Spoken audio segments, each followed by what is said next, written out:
Hey folks, I'm Dennis. Today I'm going to make my first edge grain cutting board and I'll show you how I do it. Thanks for watching. Let's get started. So I've got some walnut, some purple heart, some cherry, and some hard maple. And I'm going to kind of mix and match this to have a striped pattern with the edge grains showing. And this is going to be for my daughter, and she specifically requested to have some purple heart in there because she likes it. So I'm going to put a wider strip of purple heart, I think, down the middle, and then a couple of thinner strips between some of the maple, which will give it a good contrast. And then I'll use cherry and walnut on each side of the maple to give it some nice contrast with the lighter wood and the darker wood. So it should turn out fine. So after looking at my lumber and deciding what kind of pattern I wanted to go with, I just made a very rough sketch on how I was going to lay out my wood. I want to end up with my board being about 11.5 roughly by about probably 13 inches or so long, and then I'm going to have a little handle on it. So I've got to allow for about 5 inches or so for the handle. So I've cut most of my wood to about 22. That'll give me, lengthwise, that'll give me a little bit extra to play with. But you can kind of lay this out however you want. It just depends on what kind of pattern you want. But I do recommend giving it a little sketch and then counting how many pieces of each strip or of each type of wood you need, so you cut the right number of strips before you go to the glue up phase. So now I'm going to set up my table saw and I'm going to start cutting strips. Don't forget your dust protection and your hearing protection. And your eye protection.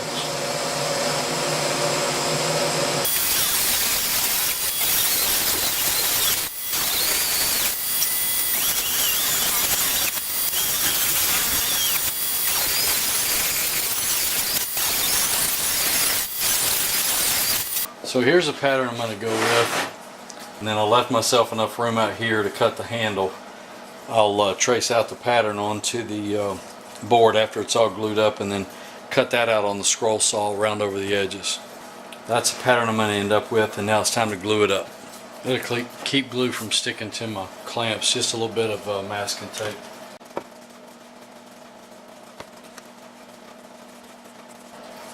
You want to make sure on a cutting board that you have plenty of glue on the joint, because you don't want to have starved joints, otherwise it'll split over time.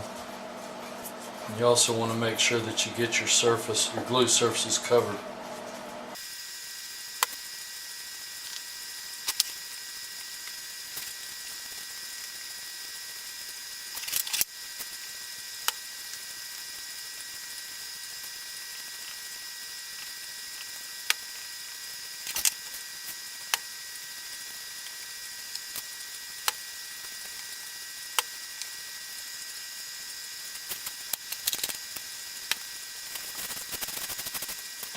Then I'm going to take a couple other strips and put packing tape along the edge so the glue can't stick, and then I'm going to clamp them across here to keep the panel flat. So that's how I've got the whole thing clamped up. Now I'll let it set up overnight. And my glue up's set up overnight, and I can now start taking off my clamps.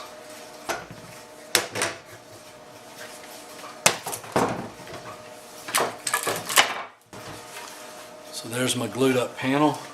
Once I get it planed, I'll trace all of my pattern onto the board, and then I'll cut it out on the scroll saw.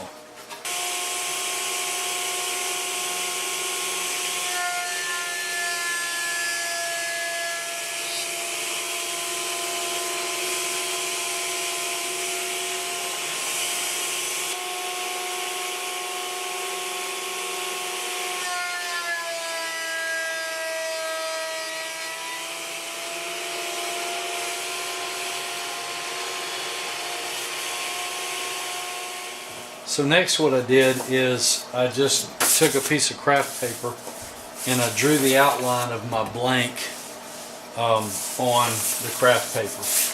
And so I'm going to use this to play around with what kind of shape do I want the board to end up with. So I'm just going to experiment around with different layouts until I get a shape and a pattern that I like.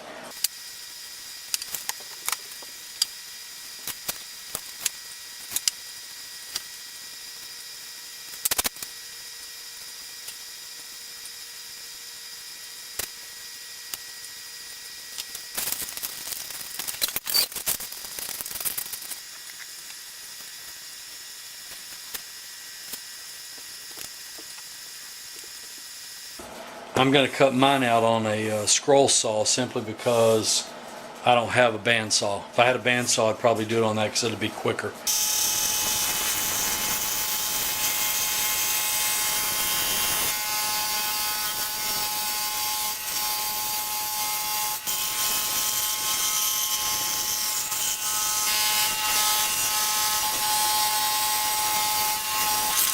I don't have an oscillating drum sander, but I do have a drum sander kit for my drill press. So I've set that up, and I'm going to go around and sand all the edges off and shape it.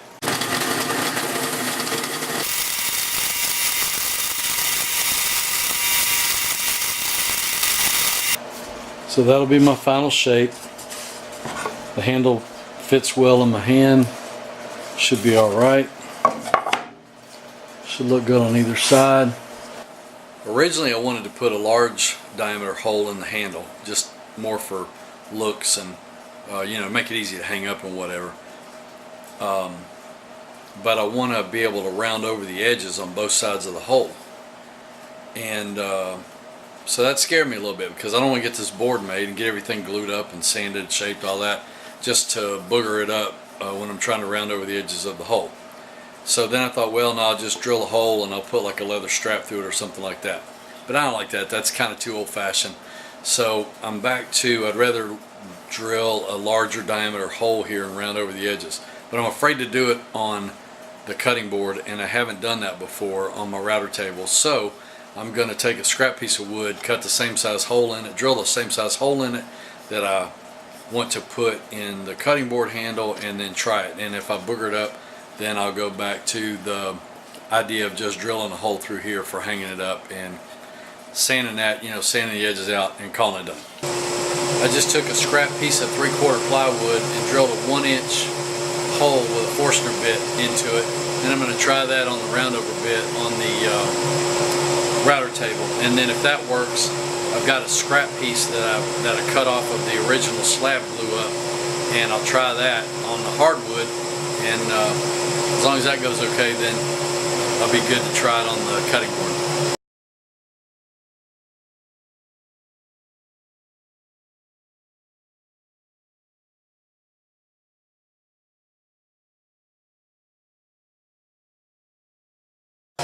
So since all my surfaces are either planed or machined, I'm going to start with 180 because I don't really have to do any rough sanding.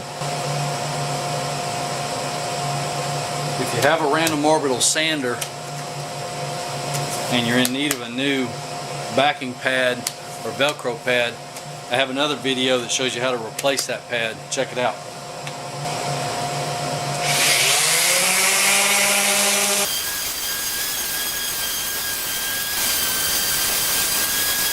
Wiped all the dust off of it. So what I'm going to do next is I'm going to take some walrus oil cutting board oil and I'm going to wipe it down real good. I'll let that sit. I'll probably do 2 coats of it. I'll put one on, let it sit probably overnight, come back and put another coat on it, let that sit overnight. Then I'll follow up the day after that with some walrus oil wood wax. Say that 3 times fast. It's just mineral oil, coconut oil. It's just paste instead of liquid. But the last cutting board I did, I used both of them and it finished up real nice. And it protects it. It keeps bacteria from building up in the wood, and makes it a bit waterproof and keeps it looking kind of nice. It gives it a nice sort of a satin finish. You got to shake your walrus oil up before you use it.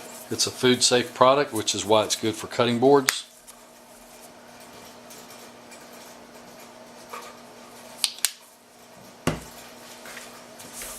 And what it'll also do is it'll help the color really come out on the wood. You can see it bringing the grain out.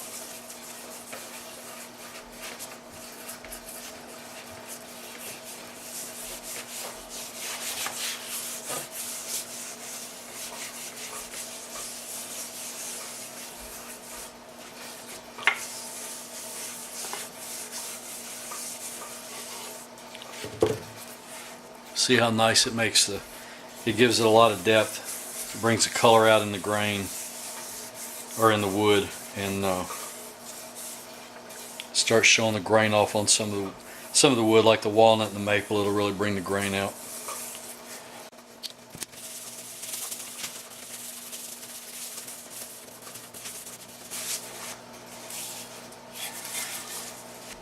Then I'm going to just prop it up and let it set for a few hours or possibly overnight, and come back and put another coat on it. I've put 2 coats of walrus oil on the board. 1 coat on, let it set overnight, both sides, all the edges, let it set overnight. Came back the next day, wiped it down, put another coat on, did the same thing. I'm going to put a coat of walrus oil wood wax on it to finish it off, and then it's ready to go. But you can see already how the difference in how the oil has brought out the color in the wood. It shows off not only the color but also the grain, so it's turned out real pretty. It makes it a little bit oily at first. That's why I like to do it a bit ahead of time, and then you can let it dry, wipe it off real good, and then it'll be relatively dry. So I don't do anything real fancy. I just take a rag and get a little bit of it on the rag and then start wiping it in, just like I was waxing a car or something.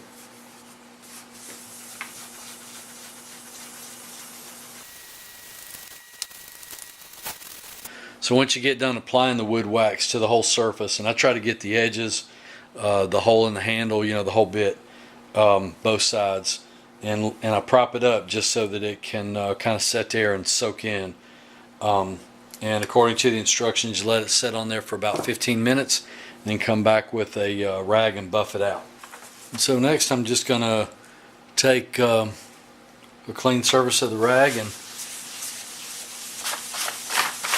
wipe all that oil off, or the wax off, and buff it.